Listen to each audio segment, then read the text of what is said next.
Welcome to RR food power சமையல்.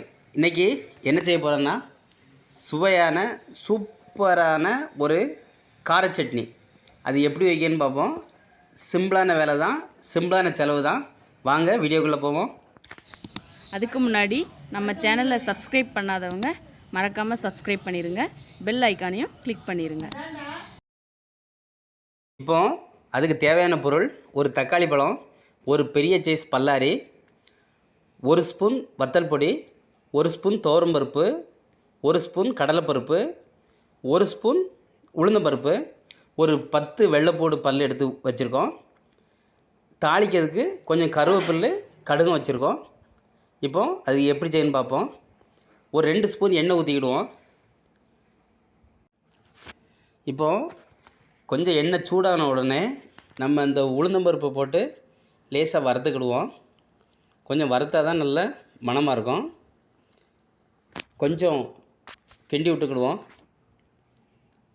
கிண்டி விட்டாச்சு. இப்போது அந்த கடலைப்பருப்பை போடுவோம்.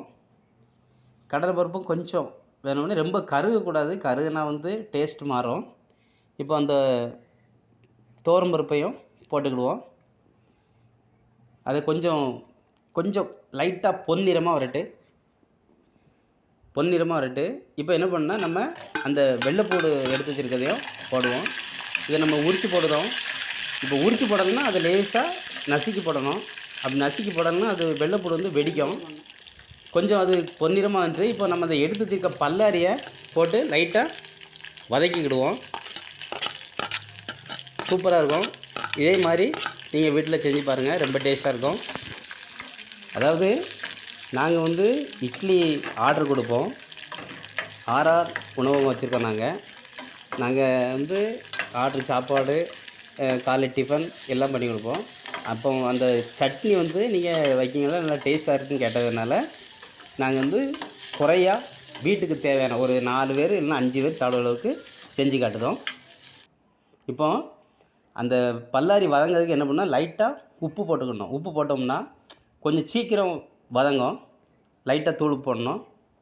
பாருங்கள், இப்போ கொஞ்சம் பொன்னிறமாக வந்துட்டு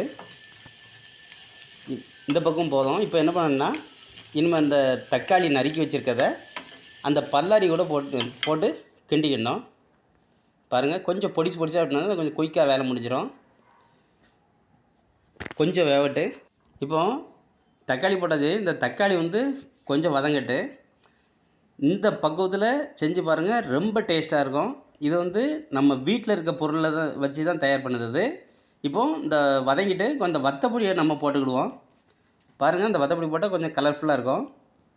இப்போ நம்ம இதுக்குன்னு மெனக்கெட்டு போய் வாங்க வேண்டியதில்லை. வீட்டில் கடலைப்பருப்பு இருக்குது, உளுந்தம்பருப்பு இருக்குது, துவரம்பருப்பு இருக்குது, எல்லாமே இருக்குது. அது வச்சு சிம்பிளான ஒரு வேலை. கண்டிப்பாக நீங்கள் செஞ்சு பார்த்துட்டு எங்களுக்கு கமெண்ட் பண்ணுங்கள். இப்போது கார சட்னி ரெடி ஆகிட்டு இப்போது என்ன பண்ணால் ஒரு டம்ளர் வெந்நி போட்டு தனியாக ஆற வச்சுக்கணும். நாங்கள் வெந்நி சேர்க்காம தான் வச்சுருக்கோம். இப்போ இதை ஒரு 10 நிமிஷம் ஆற வச்சுட்டு நம்ம மிக்சியில் ஒரு அடி அடித்தா கார சட்னி தயார். அவ்வளோதாங்க வேலை, சிம்பிளான வேலை. இது சாம்பார் வைக்கிறத விட, சட்னி வைக்கிறத விட வச்சு சாப்பிட்டா ரொம்ப டேஸ்ட்டாக இருக்கும். கண்டிப்பாக நீங்கள் மறக்காமல் இந்த மெத்தடில் செஞ்சு பாருங்கள். செஞ்சுட்டு எங்களுக்கு கமெண்ட் பண்ணுங்கள். பாருங்கள், இப்போது கார சட்னி நம்ம மிக்சியில் அரைச்சாச்சு. கலர்ஃபுல்லாக இருக்குது பாருங்கள். இப்போ என்ன பண்ணணும்னா இதை நம்ம ஒரு பாத்திரத்தில் மாற்றி வச்சுக்கிட்டு இப்போது லைட்டாக ஒரு தாளிப்பு போடணும். பாருங்கள், பாத்திரத்தில் மாற்றியாச்சு. அதுக்கு உப்பு தேவை தந்தாலும் போட்டுக்கணும். இப்போ என்ன பண்ணணும்னா 1 ஸ்பூன் மட்டும் எண்ணெய் ஊற்றிக்கிட்டு லைட்டாக கடுகு தூள் போட்டு தாளிக்கணும். எண்ணெய் சூடானோடனே லைட்டாக கடுகு போட்டாச்சு. இப்போது அந்த எண்ணெய் சூடாகட்டு, கடுகு பொரிஞ்ச உடனே நம்ம என்ன பண்ணோம், ஒரு 2 சின்ன வெங்காயம் நறுக்கி வச்சுருக்கோம். இப்போது கொஞ்சம் பொன்னிறமாகட்டு. பாருங்கள், இப்போது வெங்காயம் கொஞ்சம் முருகலாயிட்டு இப்போ கருவேப்பிலை போட்டு இறக்கிடுவோம். இவ்வளோதாங்க வேலை. கார சட்னி செமையாக இருக்கும். இந்த மெத்தடில் கண்டிப்பாக வச்சு பாருங்கள். தாளித்து ஊற்றியாச்சு பாருங்கள். இப்போ பாருங்கள் எவ்வளோ ஒரு அழகாக இருக்குது பார்த்தீங்களா?